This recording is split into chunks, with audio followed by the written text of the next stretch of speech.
Hello दोस्तों, कैसे हैं आप सभी। आज के इस वीडियो में हमारे पास है यूपी बोर्ड क्लास 12 के केमिस्ट्री का बहुत ज़्यादा इंपॉर्टेंट पेपर है, मॉडल पेपर है। हाफ ईयरली का ये पेपर जो है 2022-23 का है और काफ़ी ज़्यादा इंपॉर्टेंट है, खास करके आपके लिए जो कि आपके केमिस्ट्री का पेपर आने वाला है। 4 मार्च को ये पेपर आएगा और आपको इसके लिए तैयार रहना है ताकि आपका ये पेपर अच्छे से जाए।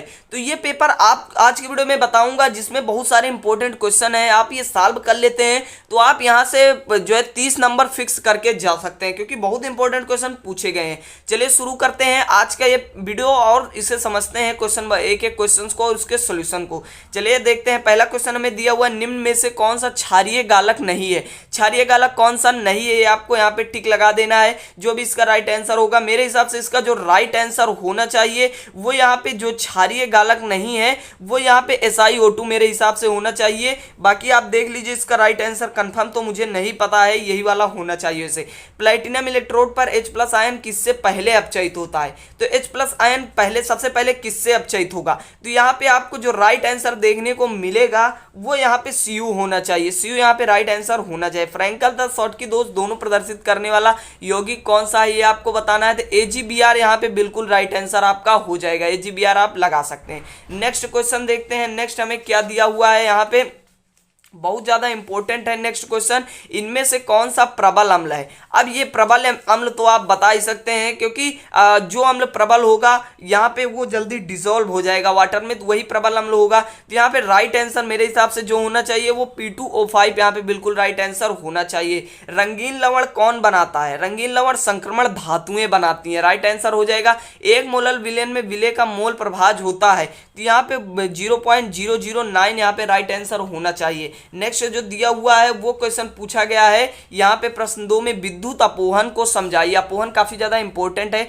ये क्लोराइडो को मतलब सही शुद्ध करने की एक विधि है। तो इसमें आप चित्र बना देंगे, बस इसमें इतना लिख देंगे तो 2 नंबर आपको आसानी से मिल जाएगा। थोड़ा बहुत इसमें आप लिख दीजिएगा अपनी तरफ से लैंग्वेज बना के, तो 2 नंबर मिल जाएगा। प्रथम कोट की अपक्रिया क्या है। प्रथम कोट की अपक्रिया को आपको समझाना है, ये आप लिख देंगे।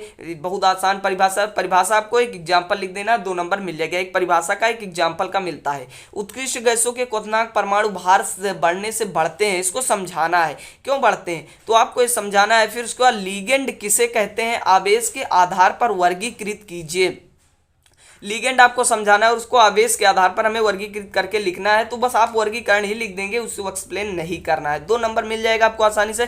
टिंडल प्रभाव किसे कहते हैं। काफी ज्यादा इंपॉर्टेंट क्वेश्चन आया हुआ है टिंडल प्रभाव, ये बहुत बार पूछा जाता है। तो टिंडल प्रभाव आप एक बार देख लीजिएगा और इसे सॉल्व कर लीजिएगा टिंडल प्रभाव, क्योंकि ये हर साल लगभग बोर्ड में पूछ ही लिया जाता है। नेक्स्ट है मोलर चालकता तथा तुल्यांकी चालकता को परिभाषित कीजिए। चैप्टर 3 का सबसे इंपॉर्टेंट क्वेश्चन यही है और कोलराउस का नियम ये पूछा जाता है। फिर एक न्यूमेरिकल दिया हुआ है, ये चैप्टर 2 का है, इसे सॉल्व कर लीजिएगा। इस टाइप का न्यूमेरिकल आता है। निम्न 2 आयनों में इलेक्ट्रॉनिक विन्यास हमें लिखना है। इलेक्ट्रॉनिक विन्यास आपको आप बाव के हिसाब से करना है, के एलिमेंट वाला नहीं करना है।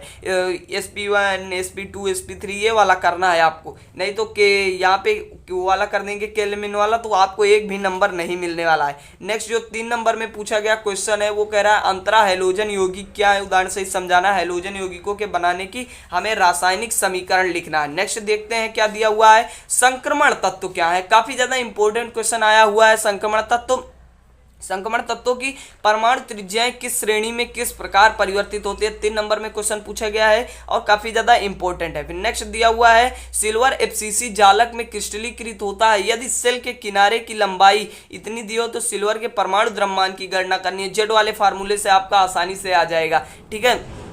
नेक्स्ट दिया हुआ है परासरण तथा परासरण दाब किसे कहते हैं। देखिए ये आप कभी कंफ्यूज मत होइएगा, परासरण दाब सेम है, ये दोनों अलग अलग होते हैं। परासरण क्या होता है, मतलब जब विसरण होता है, और परासरण दाब एक ऐसी दाब होता है जिसपे परासरण की क्रिया रुक जाती है, वही होता है। सेमी परमेबल मेम्ब्रेन के द्वारा ये होता है। नेक्स्ट दिया हुआ है निम्न के IUPAC नाम लिखने हैं। IUPAC काफी ज्यादा इंपॉर्टेंट है, ये आप 4 IUPAC यहाँ पे दिए, चारों के लिख देने हैं। यूपीएससी काफी आसान है, आप लिख देंगे आसानी से। नेक्स्ट दिया हुआ एक रासायनिक अपक्रिया का ताप 290 केल्विन को बढ़ाकर 300 केल्विन करने पर अपक्रिया की दर 2 गुनी हो जाती है। अपक्रिया की सक्रियण ऊर्जा का मान ज्ञात करना। आर की वैल्यू हमें दिया हुआ है, आसानी से आ जाएगा। निम्न पर टिप्पणी लिखनी है। ब्राउनी गति काफी ज्यादा इंपॉर्टेंट क्वेश्चन है। और मोलरता क्या है आपको लिखना है। और ब्राउनी गति पे क्या कारण है कि उत्कृष्ट गैसें रासायनिक रूप से सक्रिय इलेक्ट्रॉनिक विन्यास के आधार पर हमें इसको समझाना है।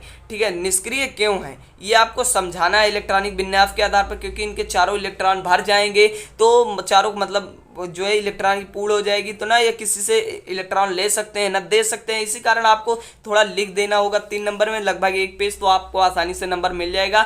5 नंबर के लिए आया हुआ क्वेश्चन है, राउल्ट के नियम को बताना है। राउल्ट का नियम उसे 5 नंबर में कभी भी नहीं पूछा जाएगा। ये 3 नंबर में आएगा या तो 2 नंबर में आएगा। ध्यान देके चलिएगा, वैसे पूछ लिया गया है, इंपॉर्टेंट है राउल्ट का नियम, तैयार कर लीजिएगा। वैसे 2 नंबर में पूछा गया राउल्ट का नियम, 3 नंबर का न्यूमेरिकल, इसीलिए मैं बता रहा हूँ 5 नंबर में कभी भी राउल्ट का नियम नहीं आएगा।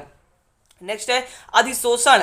अधिशोषण काफी ज्यादा इंपॉर्टेंट क्वेश्चन है, पूछा जाता है इसे कैसे वर्गीकृत किया जाता है। भौतिक अधिशोषण, रासायनिक अधिशोषण। सबसे इंपॉर्टेंट क्वेश्चन आ चुका है, ये है नाइट्रिक अम्ल बनाने की ओस्टवाल्ड विधि। हर साल पूछी जाने वाला ये क्वेश्चन आपको तैयार कर लेना है। वीडियो चैनल पे नहीं समझ में आती है तो एक बार देखिए, आपको जिंदगी में दोबारा ओस्टवाल्ड विधि देखने की जरूरत नहीं पड़ेगी। फिर हमें इस अपक्रिया को पूर्ण करना है। चिन्नो3 पर HCl अपक्रिया करेगा तो क्या बनेगा। बहुत आसान है, आप पूरा कर लेंगे बहुत ही आसानी से। नेक्स्ट दिया हुआ है, अथवा में दिया हुआ है, आप ये वाला न्यूमेरिकल कर सकते हैं। न्यूमेरिकल आप कर सकते हैं या फिर वो 5 नंबर के लिए। नेक्स्ट क्वेश्चन देखते हैं हमें यहाँ पे क्या दिया हुआ है। नेक्स्ट जो हमें सॉल्व करना है वो यहाँ पे है, सिद्ध कीजिए कि प्रथम कोटि की अपक्रिया को पूर्ण होने में लगा समय उसकी अर्धायु में लगा समय का 3/5 गुना होता है। ठीक है, ये क्वेश्चन काफी ज्यादा इंपॉर्टेंट है, हर साल पूछा जाता है। इस टाइप का एक न्यूमेरिकल चैप्टर 4 से आना तय है 100%। या अथवा में आप लिख सकते हैं क्या होता है, क्या होता है कैसे प्राप्त करेंगे, ये बहुत ज्यादा इंपॉर्टेंट है, जिसे आप तैयार कर लीजिएगा। फिर यहाँ पे एक और इंपॉर्टेंट क्वेश्चन आ गया है, सीमेंस ओजोनाइजर O3 बनाने की एक विधि है जिसका हमें करना है सचित्र वर्णन। 5 नंबर में पूछा गया है, काफी आसान है। 5 नंबर यही वाला आप कीजिएगा क्योंकि आसान है, आप आसानी से हो जाएगा। प्रबल तथा विद्युत दुर्बल विद्युत अपघट्यों को उदाहरण सही समझाना है। 2 नंबर में ये है, 3 नंबर में एक इसके साथ न्यूमेरिकल आ गया है, ये आप कर लेंगे, ये आसान है। उसके बाद यहाँ पे जो है क्वेश्चन खत्म होता है। बस आज के पेपर में इतना ही था। पेपर कैसे लगा कमेंट बॉक्स में जो बताना, और पसंद आए तो लाइक करना, चैनल को सब्सक्राइब जरूर करना, क्योंकि सारे इंपॉर्टेंट क्वेश्चन आपकी बोर्ड एग्जाम की तैयारी की यहीं पे मिलेंगे। तो मिलते हैं दोस्तों इसके नेक्स्ट वीडियो में, तब तक के लिए बाय बाय।